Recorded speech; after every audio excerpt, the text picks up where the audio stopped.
Hello and welcome to the show. We call this Molotsky on Money. What's this show all about? Well, the clues are in the title. We'll be discussing money, specifically investment strategies, taxes, estate planning, insurance, and many other topics, all of it designed to help you and your family improve your overall financial picture. The Molotsky part of our title comes from our panel. Their name is Molotsky. Each week, we'll have Stan Molotsky, president and founder of the SHM Financial Group, as well as Lee Molotsky, who is vice president of the SHM Financial Group. So we invite you to stay with us because we have some valuable information on this show and every show that we hope everyone can benefit from, and this show is no exception. Correct, Stan? No exception. Right. Moving right along. A little bit of a background on you. You've been around since 1958. You know, we keep saying that. We're not trying to make you feel old, just putting a perspective on this. Well, fortunately for me, my family's been in Camden County for over 100 years. My grandparents came over, as a lot of grandparents did, in the early 1900s, and my dad was born here, and my dad and mom had a store when I was a little kid, and then I took over my grandparents' store, a clothing store in North Camden, where I grew up, and went to high school in Camden, Woodrow Wilson High School, went to college, went service, came out of the service, went to work in the brokerage community, and in Vineland, New Jersey was the first company that I worked for. So I grew up, got married, moved to Cherry Hill, and have lived in Cherry Hill for the last 50 plus years. So we're local, and we tend to be local. We are consistent. We're around. Fortunately for my wife and I, our two sons, when they got married, they live in Cherry Hill. They lived actually 2 blocks away from each other, so it gives us a chance to see all the grandchildren. So we're very fortunate in that regard. But we are in the area, so the continuity of what we suggest and what we do, and within the firm, is there. We have Lee, we have 3-4 other associates. The women that basically run the office have been with us for a very long time. We're very lucky that way. So your background is in customer service. I mean, you were Exactly. You were a young boy waiting on people, selling them clothing, right? I was 12 years old working in the store. That's exactly right. And then that was my job, waiting on people, doing things, servicing them, learning how to count in my head as we were going through the process. Yeah, it was, exactly. Yeah. Work, since I was 12 years old, always had some kind of a job. Worked through high school. When I was in college, had 3-4 different jobs while I was in college. It was all part of the process. And you passed this along Lee, to your same son, way. Both of my sons. When he's been in the business, you've been a part of SHM Financial. You basically got out of college, right? Almost 30 years. Right. Yeah. But he worked in high school. He worked through high school, and he worked when he was in college. He had some great jobs when he was in college. He was a. Can I tell the story? Let's pass it on next, but that's fine. It was all. It just created a nice work ethic. Yeah, he also had a great single life once upon a time. We're not even going to get into that. But let's talk about, and we like to have a few light moments here on the show, but let's talk about the seriousness of the show. We're trying to help people, give them information. What should people look for when they're looking for an advisor? Or even if they're not looking for an advisor, they're thinking about it. What should they look for? One of the things I would say that an individual should look for is 1, continuity, 2, comfort, and 3, understanding. The individual out there who has money to do something with and needs planning, they really should do what they're comfortable in doing. Not what someone tells them to do, but what they're comfortable in doing. And you don't do anything, as I've always been told, until you truly understand what it is that you're doing. That's critical. You should never, never, never do something within the financial planning process unless you understand it. And it's not the job of the person to understand it. It's the job of the person doing the presentation to make it in a language that the particular client can understand. If they don't, then that's their fault, not the client's fault. Right, or then the you don't do potential it. But Now, basically, what Lee was saying and what you were saying is that you're local, the continuity, you've been here since 1958. Is that important for a consumer? Well, we're not going anywhere. Right. We're not jumping all around. We're going to be here. Even though the industry and the world financially have gotten interconnected via the web and computerization, et cetera, it's really important, as far as I'm concerned, to have a personal touch. So you don't want to feel like you're a number, your advisor doesn't get back to you, you've gotten forgotten about, or et cetera. You want to feel as though you're the number one priority, as they should be. Does experience count if someone is talking to a financial advisor and he graduated from college 2 years ago? Is that a good thing? Is that not such a good thing for a consumer?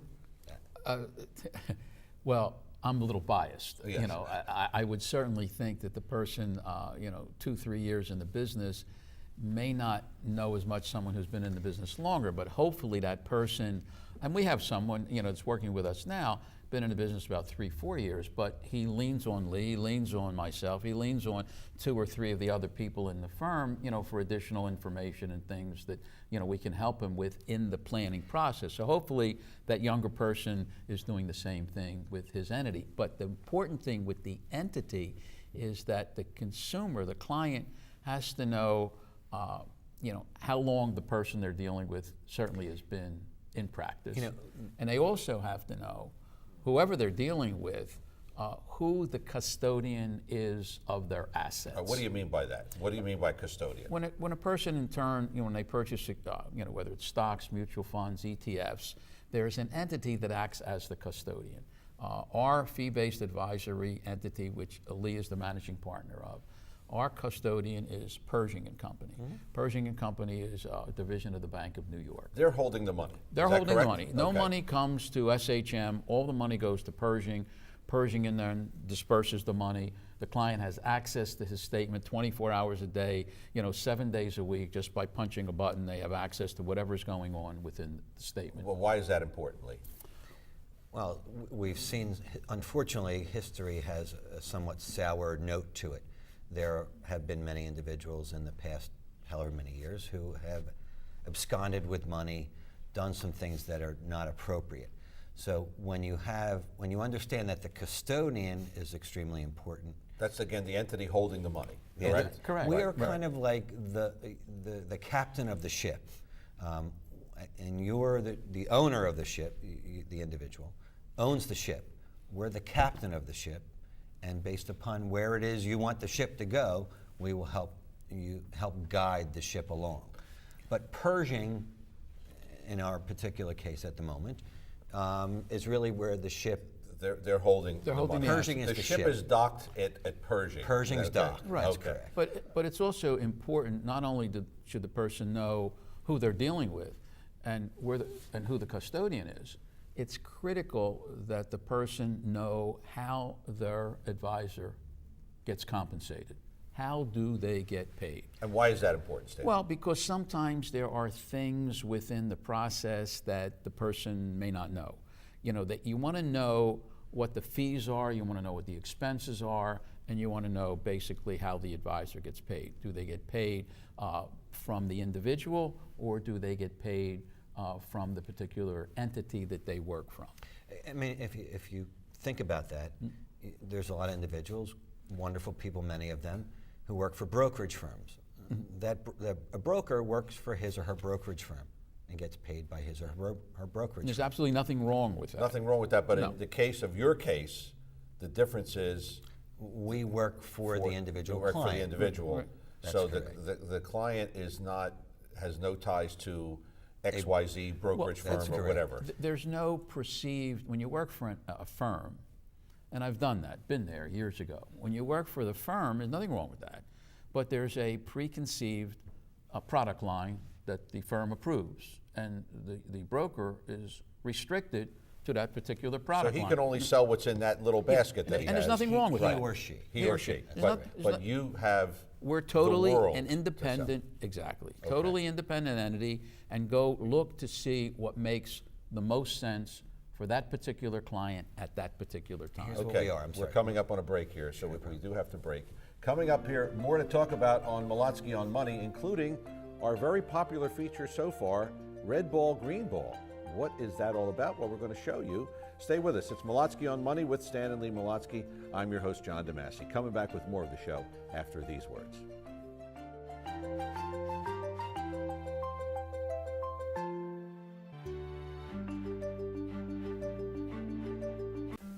Do you know what your risk tolerance is when it comes to your investments?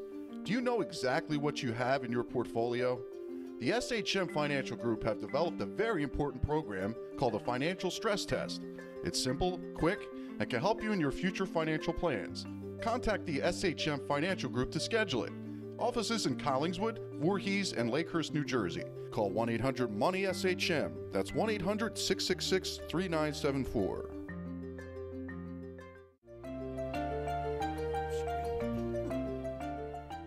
Welcome back to Molotsky on Money. I'm your host, John DeMasi, with Stan and Lee Molotsky.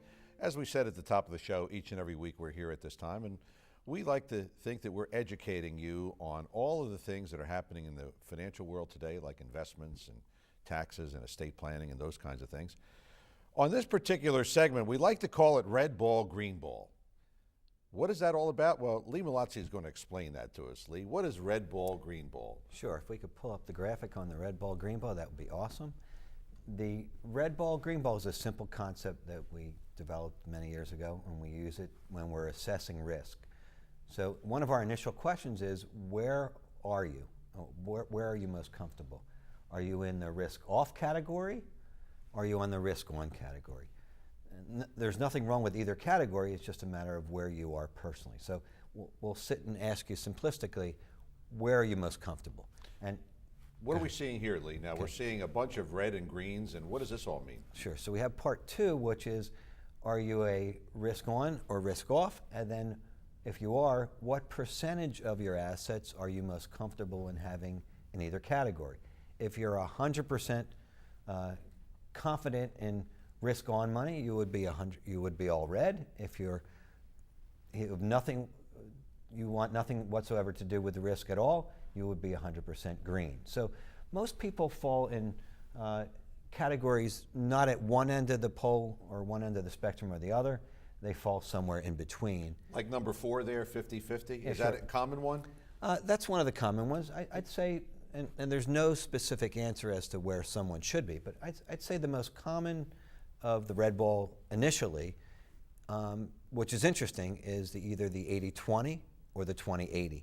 And the 80-20 is 80% safe and 20% at risk. We may have one spouse 20-80, and we may have the other spouse 80-20. Okay, we're looking at this again. Stan, I Sure. want to ask you, because... Well, I'm sorry, 75-25 or 25. Whatever the Either percentage way. is, but I want to ask you, Stan, I think maybe people want to understand here, what do you mean by risk and what do you mean by safe? Well, money at risk. Money at risk in a couple of different ways. Is it going to deteriorate in value because it's in the stock market, or is it going to deteriorate in value because you're losing buying power? You could have money in a savings account today earning almost nothing, but you're losing because you have inflation, which is eating away at that interest rate, which is earning you nothing, and you have a tax implication on top of it. So if you're earning 1% on a certificate of deposit, Which is good these days, right? which is good these days, right? And you also have an inflation rate that they're telling you is only 2%, even though we know it's higher than that. And you also have the tax that you're going to pay, and if you're in a 15 or 20 or 30% tax bracket, you deduct that from the 1% you're getting, you have to subtract the inflation factor from that, you're in a negative number just by having your money, quote, safe so that you can get at it. So that's money at risk. That's lack of future buying power. Which is critical. Is another way that you're at risk. That's correct. Even though you're in a safe vehicle. If you needed $100,000 to live in the lifestyle to which your wife has made you accustomed, 10 years ago, with the inflation rate that the government has reported, which we know is higher, but which the government tells you it is, you would need today, just to be even, around $160,000 of money to have the same buying power you did 10 years ago. Using the government's numbers, if you use the real numbers, You need more, You right? need more, just to be even with buying power. So with people living longer, it's even more critical that they put their money into different vehicles that at least will keep pace with the inflationary cycle. And that's not only just certificates of deposit, but it's insured bank notes, it various annuity type programs, various combinations of stocks and ETFs and mutual funds that will allow them the ability to not stay not only even, but to not make sure that they go backwards, but they're constantly going forwards. Lee, I know you have something, and we've talked about a lot of the tools that you have to help people figure this all out. You have something called a risk tolerance test, which fits into what we're talking about here. How does that help people understand all of those things you were showing us, red ball, green ball, and the division of those? Sure, as you know, but many of our viewing audience doesn't, we're all about processes, the process. So it's not just what do I do with my money, it's here's a process that we have created that will help take you from where you are today to where you would like to go over the next 5 to 10 years. As part of the process, we have a stress test and a risk assessment test and various other sorts of reviews of assets to help you put together, or help us put together for you, kind of a plan of which we try and keep you on course. Let me see if I understand Sure. this. Back to what you had with the red ball and the green ball, and back to what you said, Stan, lack of buying power in the future. If someone comes to you and says, I have all my money, it's totally 100% safe, I have it in CDs, they would take the financial stress test, and would that show them that what they're doing is not going to help them in the future in terms of buying power? It may point out it's not. There's nothing wrong with. If that's where they're comfortable, that's where they should be. But we're going to show you or show them through the stress test and the various other sorts of planning processes that we have created, some alternatives to today's CDs that would accomplish a little bit more than what they're accomplishing by just having the CDs. The beauty of financial institutional planning today, different than what it was back in the day, so to speak. All of these great innovative things are available, and you have to, in our practice, we have to in turn show the client all the different things that are available in the marketplace that they can utilize. It's different than if you work for an entity, you're restricted sometimes by what that entity allows you to present.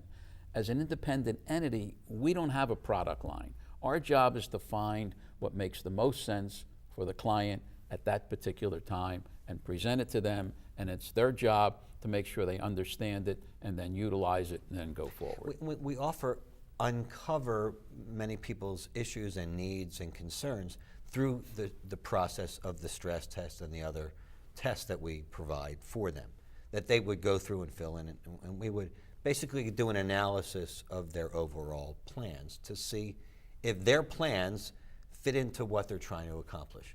It's So an back to- ongoing, it's it's an an ongoing ongoing thing. process. It's Right. not a It's an- one-time and done. It's an Right. You ongoing. meet with them, what, every 6 months? At least. Okay. At least. But back to my example.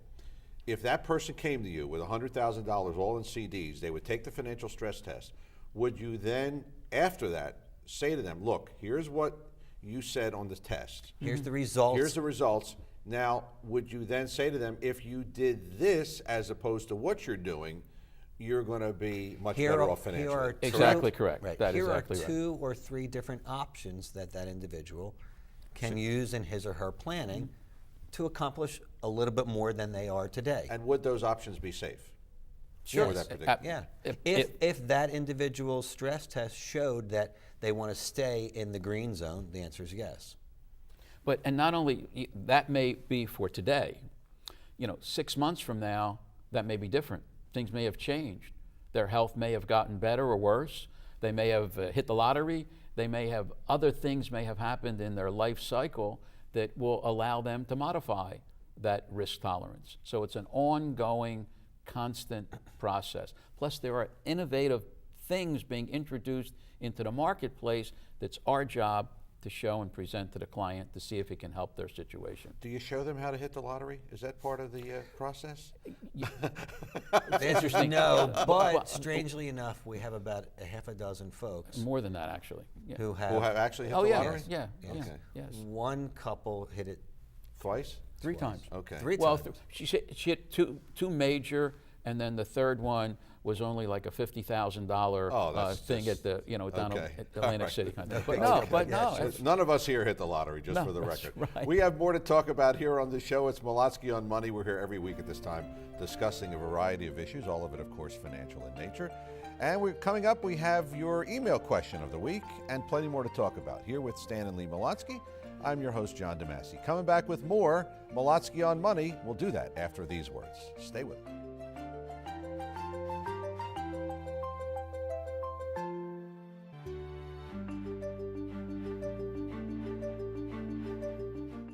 As you approach the day you retire, you approach the retirement cliff. For nearly every American, Social Security is a big part of your bridge over the cliff and into retirement. When you have a personalized Social Security maximization report, you will hold in your hands a blueprint for the bridge to carry you safely over the retirement cliff. You will know exactly what to do and exactly when to do it. Social Security Maximization Report. Maximize your Social Security income and minimize the dangers of the retirement cliff.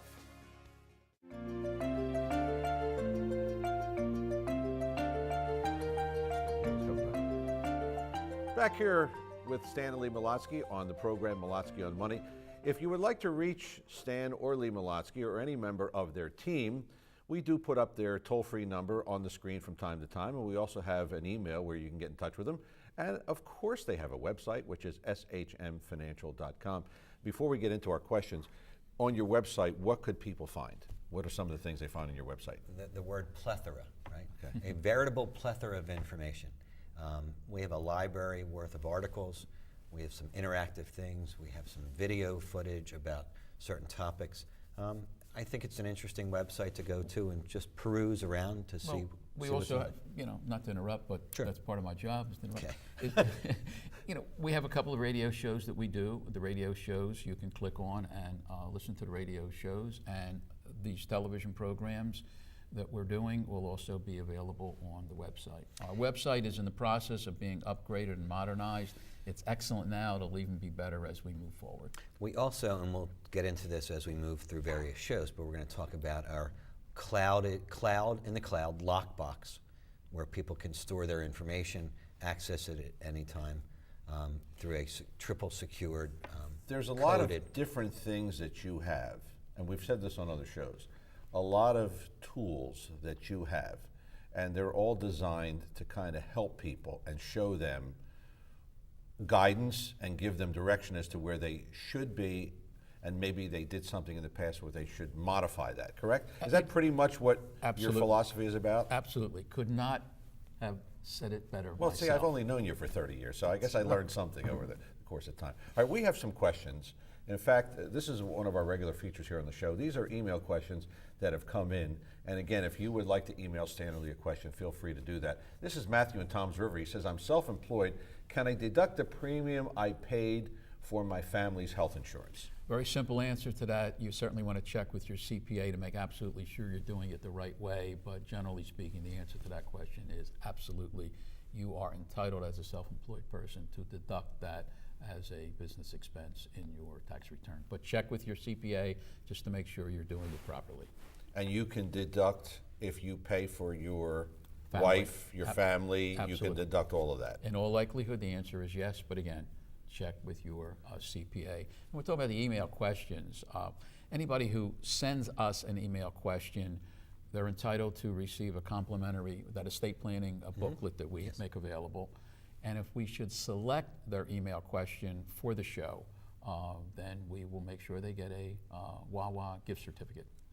So, And I've asked you this before. How do I get one of those Wawa gift certificates? I You go have into to Wawa and submit- I buy one? Is that- that's exactly okay, how okay. you'll get one. Yes, correct. Right. Okay. That's right.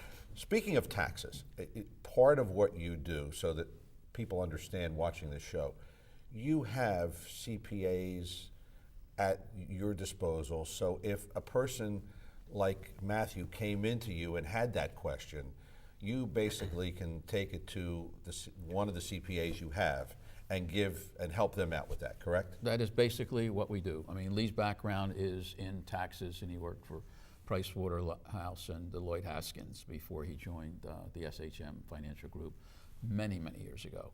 But his background is in that. But he doesn't practice tax work. We do not do that. but we have an individual that works with us locally, and then we have a national CPA firm that we work with as well that gives us the input, the tax information that we in turn convey to our clients. So you need this information, Lee, from people to help with their financial plan. Is Yeah, that well, how it works? Needless to say, as part of the plan, the taxes are important. So if there are ways to save on taxes, that's certainly important. If you're overpaying, if you, et cetera. And so taxes are one small part of the planning. But we have to look at the tax return. The tax return is critical because there are things within the tax return that are helpful in the planning process. And if the client, the prospective client, wants us to have that tax return, a second opinion on that, then we can show it to the people that we work with to see what they could possibly do different than what they've already done to save on taxes. Okay. And let me just finish one other thing. If we can't show them, if they're looking at their tax return, how we can save them money by doing certain things differently, we'll have their next year's tax return prepared for free.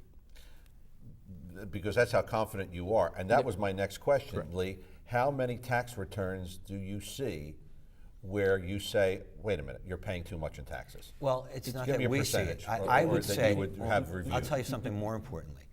I think, if I'm not mistaken, statistically, at least 50%, let's say 1 in 3 of those tax returns that we put through our process that our national firm takes a review of, 1 in 3 there's a major mistake in. Or a mistake. But that doesn't necessarily mean that I would say, this is my humble opinion, 2 out of 3 of those returns that we see, that we run through our processes, they're paying too much in taxes. I was just going to say, so that's a pretty high So percentage. 2 out of 3 are paying too much in taxes. and 1 out of 3 has a mistake. Has a So- mistake. So you better have it reviewed. well, the problem is when they're going to whoever they're going to, the tax preparer is a tax preparer. That's their job, to prepare the taxes. They're not there to make suggestions on how they can modify the different things that they have. Should they have money in IRA accounts or Roth accounts or more in 401k and 403b and less outside that, or should they have more the other way? What's their tax picture? What bracket are they in? How much more can they earn before they go into the next bracket? All that is part of the consolidation that we prepare and go through and show them by moving things around. There's no question you should have more or less in tax-deferred, tax-free things, more in taxable things in order to increase the income you have and not bump into the next bracket. All that's part of the planning process. One of the other things this national firm that we work with does is they have a 40-some-odd page document that will enable you to see whether or not an IRA to Roth IRA conversion would make sense for you. And that's a great thing to What look an at. unbelievable tool, because really it's not an investment decision, that IRA to Roth IRA conversion. The IRA to Roth IRA conversion is strictly a tax question. And our tax planning firm will run your situation through the mill based upon your age and taxable income. You know what they say? Time flies when you're having fun. We've had a lot of fun here on the show, and we hope you've got some real good information.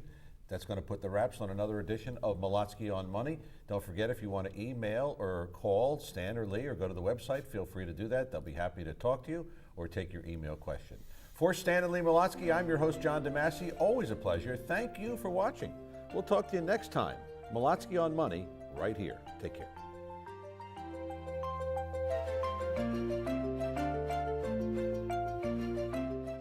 Since 1958, the SHM Financial Group has been providing sound financial insights and strategies for people just like you. Founded by Stan Molotsky, the SHM Financial Group believes in safety, security, and preservation of principal. For more information on how the SHM Financial Group can help you, contact them at 1-800-MONEY-SHM. That's 1-800-666-3974, or visit them at shmfinancial.com.